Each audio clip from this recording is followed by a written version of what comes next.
à toutes et à tous, nous sommes le vendredi 28 mai 2021, je suis Sarah Menei, vous écoutez Flash Foot sur Free Ligue 1 Uber Eats.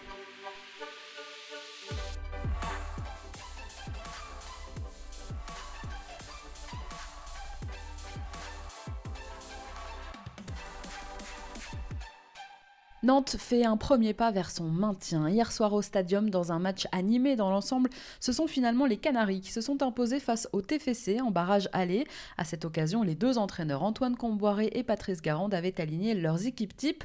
Séduisantes en première période avec des réalisations de Ludovic Blas et de Randal Kolo Muani et plutôt gestionnaires en seconde période, les Nantais ont profité de la fébrilité des Toulousains. Score final 2-1 pour les Canaries qui, avec leurs 2 buts inscrits à l'extérieur, prennent une sérieuse option donc pour le maintien en Ligue 1 avant le barrage retour dimanche à la Beaujoire. J'espérais gagner et c'est ce qu'on a fait, donc je suis super content. Voilà, on a vu qu'en deuxième mi-temps c'était un peu plus compliqué, on a baissé un peu de pied physiquement. Mais voilà, donc c'est surtout donc une première partie intéressante. On a pris, comme on dit, un petit avantage. Maintenant, il faut finir le travail, il faut rester concentré, ne pas se la raconter. Parce que comme ils disent les anciens, le boomerang, il revient très vite. Voilà, c'est ça. Ne pas s'enflammer, bien sûr, dit Antoine Comboiré, mais les Nantais pourront quand même aborder le match retour avec une certaine confiance, puisque pour espérer remonter en Ligue 1, les Toulousains devront s'imposer par au moins 2 buts d'écart. Alors le TFC retrouvera-t-il la Ligue 1 un an après l'avoir quitté, ou Nantes conservera-t-il sa place dans l'élite? Réponse dimanche soir, 18h.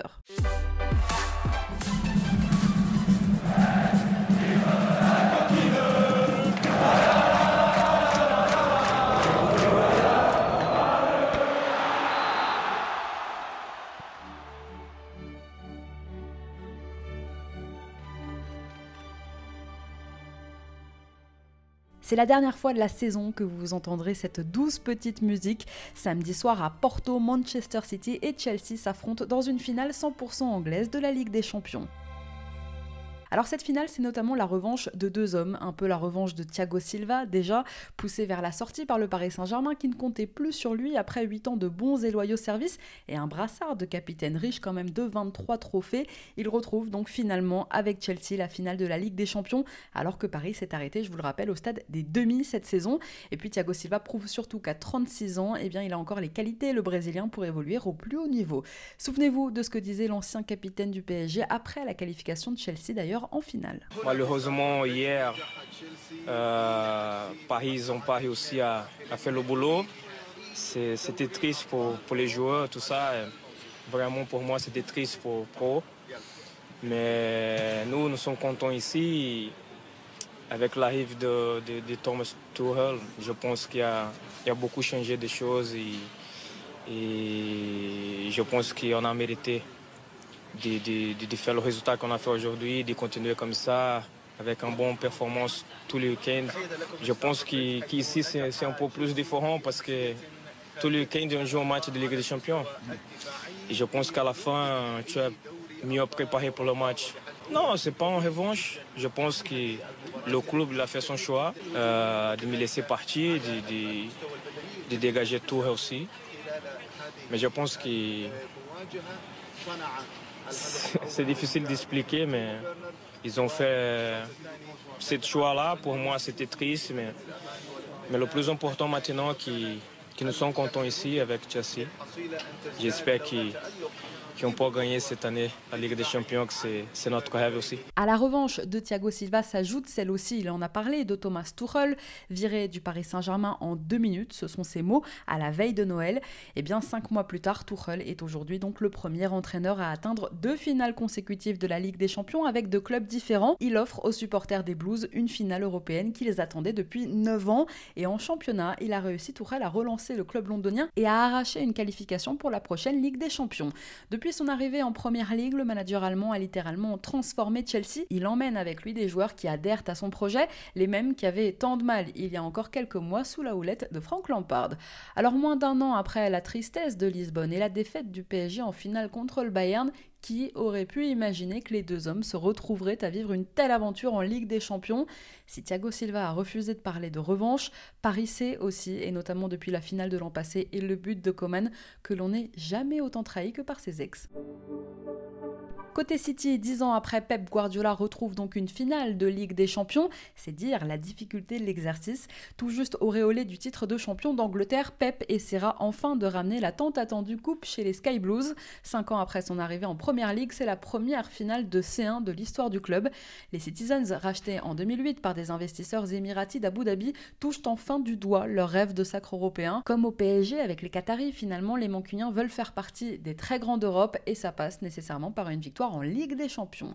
Sachez qu'il y aura 3 Frenchies engagés dans cette finale, N'Golo Kanté, Olivier Giroud et Kurt Zouma. Après le match d'ailleurs, tous les 3 rejoindront Clairefontaine pour le rassemblement des Bleus avant l'Euro.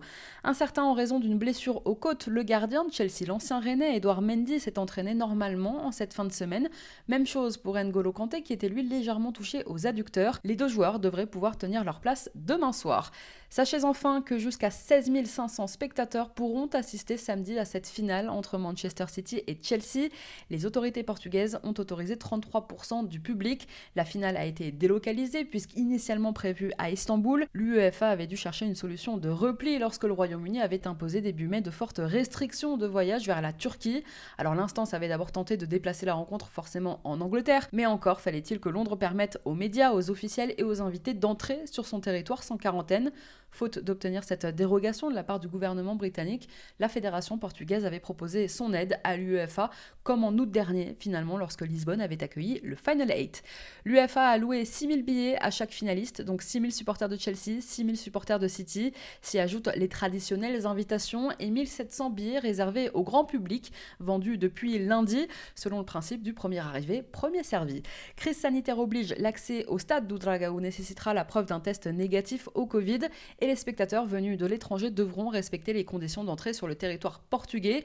Comme le Portugal figure sur la liste verte des autorités britanniques, ni les joueurs ni les supporters anglais ne devront subir de quarantaine à leur retour au Royaume-Uni. Sachez enfin qu'il y a eu hier soir à Porto quelques affrontements entre plusieurs supporters anglais et la police portugaise. Manchester City-Chelsea, finale de la Ligue des Champions, coup d'envoi demain 21h. Un jour il ira, le lendemain il ira pas. Bon, finalement, Christophe Galtier ne devrait pas aller à Lyon. Auréolé d'un titre de champion de France, mais aussi d'entraîneur de l'année au trophée UNFP, l'entraîneur du LOSC est à la mode. Je vous en parlais cette semaine, il a rencontré l'état-major lyonnais mardi soir, et du côté de l'OL, on se montrait plutôt optimiste. Et bien finalement, selon les informations d'RMC Sport, Galtier aurait appelé lui-même Jean-Michel Aulas en cette fin de semaine pour lui dire qu'il n'acceptait pas l'offre lyonnaise. Une offre qui se matérialisait par un contrat de 3 ans et la possibilité d'emmener avec lui 4 adjoints. Eh bien c'est non. Alors outre l'OGC Nice, dont l'ambitieux projet Ineos attire beaucoup Galtier, l'intérêt d'autres formations inciterait l'ancien entraîneur lillois à prendre le temps de la réflexion. Celle-ci devrait s'achever dans quelques jours, cette réflexion, puisqu'il souhaiterait être fixé sur son avenir au plus tard le 1er juin. Pas facile d'avoir l'embarras du choix. Bon, en attendant, l'équipe annonce aujourd'hui que l'OL a déjà avancé sur une autre piste, celle menant au néerlandais Peter Bosz. Le technicien de 57 ans, passé par l'Ajax Amsterdam et le Bayer Leverkusen, serait tenté par le projet lyonnais. Si les autres premiers choix de l'OL, Roberto De Zerbi et Marcelo Gallardo, finalement n'ont pas abouti, eh bien c'est donc Bosz qui serait aujourd'hui la priorité des Lyonnais. Leader de Bundesliga avec Leverkusen en décembre, Peter Bosz n'avait pas réussi à maintenir cette dynamique. Il avait vu son équipe sombrer à la 6e place du classement avec 10 défaites en 17 matchs. Il avait été remercié au mois de mars. Alors c'est un entraîneur, Peter Bosz, qui a déjà croisé la route de Lyon, puisque coach de l'Ajax en 2016-2017, il avait atteint la finale de la Ligue Europa, éliminant au passage l'OL en demi. Bosz parle d'ailleurs le français pour avoir joué à Toulon entre 1988 et 1991. Le mariage avec l'OL pourrait donc aboutir.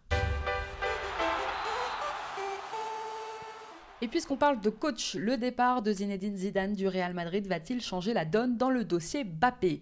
Hier soir, le Real a donc annoncé la fin de sa collaboration avec Zizou, alors que le doute était de plus en plus important concernant son avenir. Lui qui avait pourtant encore 1 an de contrat, eh bien c'est Zidane lui-même qui a fait le choix de quitter la capitale espagnole.